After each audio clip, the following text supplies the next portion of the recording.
किंतु परंतु लगा रही है। इसका मतलब ये है कि वो तो चाहती थी, भोली महिला है, आदिवासी महिला है और निश्चल भी है। नमस्कार दोस्तों, मैं भूपेंद्र मिश्रा स्वागत करता हूं आप सभी का हमारे यूट्यूब चैनल में। दोस्तों, आपने जैसे हमारे छत्तीसगढ़ के मुख्यमंत्री श्री भूपेश बघेल को सुना कि हमारे राज्यपाल जो हैं भोली भाली आदिवासी महिला हैं, निश्चल हैं, और भी उनके तारीफ में कुछ चीज़ों को कहा। एक चीज़ आपको बता दूं, आज के डेट में ना सिर्फ हमारे छत्तीसगढ़ बल्कि पूरे के पूरे भारत देश का जितने भी आदिवासी हैं वो अब सिर्फ भोले भाले नहीं हैं, वो अपने अधिकारों को भी जानते हैं और उनके लिए क्या सही है क्या गलत है इस चीज़ों को भी जानते हैं। देखिए, आरक्षण संशोधन विधेयक पर ना तो मैं समर्थन कर रहा हूं और ना ही तो मैं उसको खराब है बोल रहा हूं, क्योंकि ये मेरे व्यक्तिगत निर्णय नहीं है। अब ये हाई कोर्ट, सुप्रीम कोर्ट, राज्यपाल और पूरा का पूरा छत्तीसगढ़ शासन इस पर लगा हुआ है कि क्या सही है क्या गलत है, तो मैं इस पर अपना व्यक्तिगत निर्णय नहीं दूंगा। सबसे मेन चीज आज की इस वीडियो में आपको बता दूं क्या देखने वाले हैं। हमारे छत्तीसगढ़ में बहुत ही कुछ समय बाद आपको देखने को मिलेगा कि छत्तीसगढ़ के मुख्यमंत्री श्री भूपेश बघेल जी और छत्तीसगढ़ के राज्यपाल महोदया श्री अनुसुईया उइके जी आपस में भिड़ने वाले हैं। कारण स्पष्ट है, भूपेश बघेल जी चाहते हैं 76% आरक्षण पर हस्ताक्षर करे राज्यपाल, और राज्यपाल चाहते हैं कि ये जो आरक्षण संशोधन विधेयक है ये हाईकोर्ट या सुप्रीम कोर्ट में ना फंसे। तो इसके लिए छत्तीसगढ़ के राज्यपाल महोदया ने भूपेश बघेल सरकार से 10 प्रश्न पूछे हैं। वो 10 प्रश्न क्या है आप सभी को बता दो। देखिए, आज का जो दैनिक भास्कर का पेपर है उसमें सिर्फ लिखा गया है कि 10 सवाल पूछे हैं। वो 10 सवाल क्या है मैं आप सभी को बता रहा हूं, अच्छे से समझिएगा। आप सभी को स्पष्ट रूप से पूरा का पूरा क्लियर हो जाएगा कि आखिर छत्तीसगढ़ की राज्यपाल महोदया चाहती क्या है। सबसे पहले उन्होंने ये जानकारी मांगा है कि क्या अनुसूचित जाति और जनजाति के संबंध में मात्रात्मक विवरण, मतलब डाटा संग्रहित किया गया है।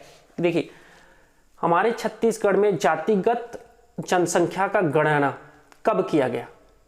छत्तीसगढ़ सरकार कहती है कि क्वांटिफाइंग डाटा जो है हमने वो लाया है, तो वो क्वांटिफाइंग डाटा कब से लाना प्रोसेस शुरू किया, ये सारी चीज़ों के बारे में वो जानना चाहती हैं। पहला सवाल है उनका, क्या अनुसूचित जाति और जनजाति के संबंध में मात्रात्मक विवरण संग्रहित किया गया। दूसरा इनका सवाल है, इंदिरा साहनी केस में उल्लेखित विशेष एवं बाध्यकारी परिस्थितियां कौन सी है। मैं आप सभी को समझा देता हूं कि इंदिरा साहनी जो केस है बनाम भारत सरकार जो था, उसमें यह कहा गया था कि अगर मान लीजिए कोई स्पेशल केस ना आए जिसके लिए आरक्षण को 50% से ज्यादा रखा जाए, मतलब कुछ एक स्पेशल केस होना चाहिए तभी जाकर के आरक्षण को 50% से ज्यादा किया जा सकता है कि कोई भी भर्ती हो या कोई भी प्रक्रिया हो उसमें। लेकिन अगर विशेष बाध्यकार परिस्थिति नहीं है तो 50% के ऊपर आरक्षण नहीं रखा जा सकता है। यह था आपका इंदिरा साहनी केस में।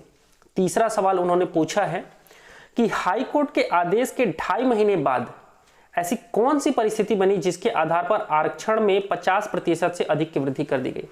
मतलब स्पष्ट ये चाहती हैं वो कि जब 58% को हाई कोर्ट ने असंवैधानिक घोषित कर दिया तो ऐसा क्या चीज है कि 50% से ज्यादा हमने आरक्षण को ला दिया। ऐसा क्या चीज था, क्या करना चाहते हो भाई, ये कहना चाहती है राज्यपाल महोदया। शब्द थोड़े मेरे अलग टाइप से आ जाएंगे, इसको थोड़ा सा कंट्रोल करिएगा। चौथा जो प्रश्न है वो है, अनुसूचित जाति एवं जनजाति के व्यक्ति किस प्रकार राज्य में सामाजिक, आर्थिक एवं शैक्षणिक रूप से पिछड़े हैं। एक चीज बता दूं, आरक्षण जो है आया ही इसलिए था कि जो दलित संवर्ग के लोग हैं उनको प्रोटेक्शन मिल सके, एक प्रकार से कहा जाए। ठीक है, आपको एक चीज थोड़ा सा हिस्ट्री में लेकर के जाता हूं। हमारे भारत देश में जब अंग्रेज शासन करते थे तो उस समय जो ब्रिटिश प्रधानमंत्री थे रैमजे मैकडोनाल्ड, ठीक है, उन्होंने क्या किया था, 1900 अगस्त 1932 में एक सांप्रदायिक अवार्ड लाया था। मतलब अलग अलग जो वर्ग होंगे उनके लिए अलग अलग प्रतिनिधित्व का चुनाव किया जाएगा, जिसमें मुस्लिम, सिख, ईसाई और दलित को भी उन्होंने क्या कर दिया था, अलग कर दिया था। तो इसके लिए हमारे महात्मा गांधी जी, दयालु पर्सन, उन्होंने क्या किया था, पूना का जो एक यरवदा जेल में क्या किया था, अनशन प्रारंभ कर दिया था कि नहीं, दलित जो है वो हिंदू ही है, उनको क्या किया जाए, हिंदुओं से अलग ना किया जाए। तो क्या किया गया था, महात्मा गांधी के उस अनशन के चक्कर में दलितों को दलित लोग आए थे और जो हिंदू थे उन दोनों के बीच में समझौता हुआ और दलित जो थे उनको हिंदू ही रखा जाएगा और उनके लिए अलग से कोई निर्वाचन नहीं होगा। एक्चुअल में यहाँ पर निर्वाचन की बात थी, दलितों के लिए निर्वाचन हो रहा था। तो अगर महात्मा गांधी उस समय मान जाते कि हाँ दलितों के लिए अलग से निर्वाचन हो तो आज ये आरक्षण का प्रावधान नहीं आया रहता। ठीक है, आरक्षण फिर कैसे भारत के संविधान में घुसा ये सब का अलग कहानी है, लेकिन मेन वहाँ का जो जड़ है वो यही है कि दलित जो थे उनको हिंदू ही माना जाए और उनके लिए अलग से निर्वाचन का प्रावधान न किया जाए। जो कि सांप्रदायिक अवार्ड जो आया था, मैं हिस्ट्री की बात कर रहा हूँ अभी, ये कॉन्स्टिट्यूशन से रिलेटेड है, संविधान से, लेकिन बाद में फिर इसको संविधान में डाला गया 10 साल के लिए। उसमें नहीं जाते हैं अभी हम सभी, मेन फिर से आ जाते हैं हमारे सवालों पर ही। राज्यपाल का क्या सवाल है, उनका ये जानने का मकसद है कि छत्तीसगढ़ में जो आदिवासी हैं, मतलब अनुसूचित जाति और अनुसूचित जनजाति के लोग हैं, वो कैसे पिछड़े हैं, कैसे सामाजिक रूप से, आर्थिक रूप से या शैक्षणिक रूप से कैसे पिछड़े हैं, उनका आपके पास क्या डाटा है वो दीजिए। छत्तीसगढ़ में अनुसूचित जाति और जनजाति के सामाजिक, आर्थिक और शैक्षणिक पिछड़ेपन को ज्ञात करने के लिए कौन सी कमेटी बनाई गई थी। क्या ये जो चीजें हैं, क्योंकि देखो आरक्षण देने का प्रावधान उन्हीं को है जो एक्चुअल में पिछड़े हुए हों, ये नहीं कि जो डेवलप हो चुके हैं उनको और डेवलप करने के लिए आरक्षण नहीं है। आरक्षण इसलिए है जो कि डेवलप नहीं है उनको उठाने के लिए है। तो क्या कोई कमेटी बनाई गई थी क्या, उसके बारे में इन्होंने अपना 5वां प्रश्न पूछा है। छठवां जो कि सबसे इंपॉर्टेंट है, ये क्वांटिफाइबल डाटा आयोग की रिपोर्ट जो है राजभवन में प्रस्तुत करे। एक्चुअल में ये जो आरक्षण आया है वो पूरा का पूरा क्वांटिफाइबल जो डाटा है उसी के बेस पर आया है और छत्तीसगढ़ सरकार अभी तक क्वांटिफाइबल जो डाटा है उसको राजभवन में नहीं दी है और अभी तक उसको पब्लिक डोमेन में नहीं लाया गया है। और मेन ये जो डाटा था इसी के आधार पर ही छत्तीसगढ़ में आरक्षण को बढ़ाया गया है। अधिनियम में प्रस्तावित संशोधन के शासन के विधि एवं विधायी कार्य विभाग का क्या अभिमत है। ठीक है, इन्होंने उस विभाग से मांगा है जानकारी। और 8वां है, आर्थिक रूप से कमजोर वर्ग के लिए संविधान के अनुच्छेद 16(6) के तहत पृथक अधिनियम लाना चाहिए था। ना कि आरक्षण का बात कर दो बल्कि एक अलग से कुछ ला सकते हो ना आप सभी उनको डेवलप करने के लिए। अनुसूचित जाति एवं जनजाति के सदस्य राज्य की सेवाओं में क्या चयनित नहीं हो रहे हैं। देखिए हमारे छत्तीसगढ़ में जो इतने भी वैकेंसी आ रही है तो क्या उसमें ST SC वर्ग के लोग चयनित हो रहे हैं कि नहीं हो रहे हैं। अगर चयनित हो रहे हैं तो उनके लिए अलग से और क्या बढ़ाया जाए या और क्या कम किया जाए।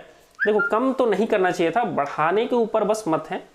और राज्यपाल अनुसुईया विखे जी ने स्पष्ट रूप से कहा है कि मैं आदिवासी जो वर्ग हैं उनके लिए चाहती थी कि उनका जो आरक्षण है वो कम कर दिया गया था, उसे अगर बढ़ाया जाना पॉसिबल हो तो उसे बढ़ा दिया जाए करके। 10वां सवाल है, क्या 76% आरक्षण लागू करने से प्रशासन की दक्षता का ध्यान रखा गया है।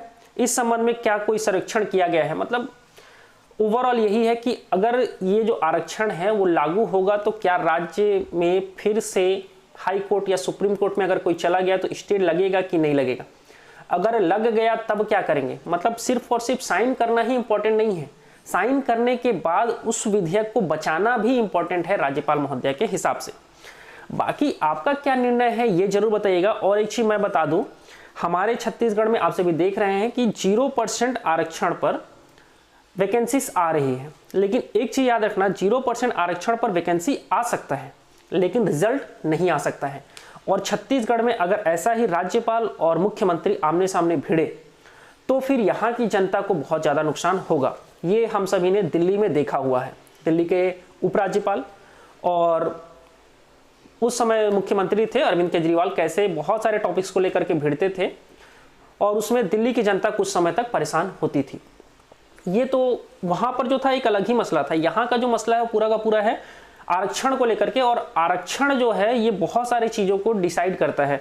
आप किसी कॉलेज में एंट्री लेने वाले हो, किसी स्कूल में एंट्री लेने वाले हो, उसमें और भी आरक्षण का खेल आपको देखने को मिलेगा। साथ ही साथ अगर आप सभी को कोई भी कॉम्पिटिटिव एग्जाम है जो क्लियर करना है और कोई जॉब लेना है, देखो मैं एक चीज बता दूं, कोरोना के चक्कर में 2-2.5 साल तक तो कोई वैकेंसी नहीं आया। उसके बाद आरक्षण के चक्कर में छत्तीसगढ़ में कोई वैकेंसी नहीं आया है। तो छत्तीसगढ़ के युवा जो हैं फोकट में अपना उम्र बढ़ा रहे हैं और तैयारी कर रहे हैं। अभी CGPSC का एग्जाम है, ठीक है। ये जो मैं आप सभी को बता रहा था ना, ये M लक्ष्मीकांत के बुक में लिखा हुआ है आरक्षण वाला, ठीक है। और बहुत सारी चीजें हैं जो आप अपने भारत देश के संविधान को पढ़ोगे, जानोगे, तब समझ में आएगा पूरा का पूरा चीज। मैं ये बोल रहा हूं कि जॉब के पर्पज से मत पढ़ो, लेकिन नॉलेज के पर्पज से जरूर पढ़ो, पढ़ाई करते रहो। एग्जाम हाँ आएगा, आज नहीं तो कल जरूर आएगा। और एक चीज, उम्र जिनका बढ़ रहा है उनके लिए छत्तीसगढ़ सरकार को कुछ ना कुछ सोचना चाहिए, क्योंकि 4 से 5 सालों तक लगभग छत्तीसगढ़ में कोई वैकेंसी नहीं हुआ है, कुछ कोरोना के कारण से और कुछ इस आरक्षण के चक्कर में। बाकी आप सभी पढ़ते रहिए, ठीक है। हाँ, ये पुस्तक बहुत अच्छी है, एम लक्ष्मीकांत, इसको आप सभी संविधान के लिए जरूर पढ़िए। चाहे आप कॉम्पिटेटिव एग्जाम की तैयारी करो ना करो, ये आपके अधिकारों को बताएगा, ठीक है। वीडियो यहीं तक था, वीडियो को अंत तक देखने के लिए बहुत बहुत धन्यवाद, थैंक यू। बाकी अगर आप लोगों का जो राय हो नीचे कमेंट जरूर करेगा। और एक चीज, अगर अभी तक आप लोगों ने मेरे चैनल भूपेन मिश्रा को सब्सक्राइब नहीं किया है तो सब्सक्राइब कर लीजिएगा। वीडियो यहीं तक था, वीडियो को अंत तक देखने के लिए बहुत बहुत धन्यवाद, थैंक यू।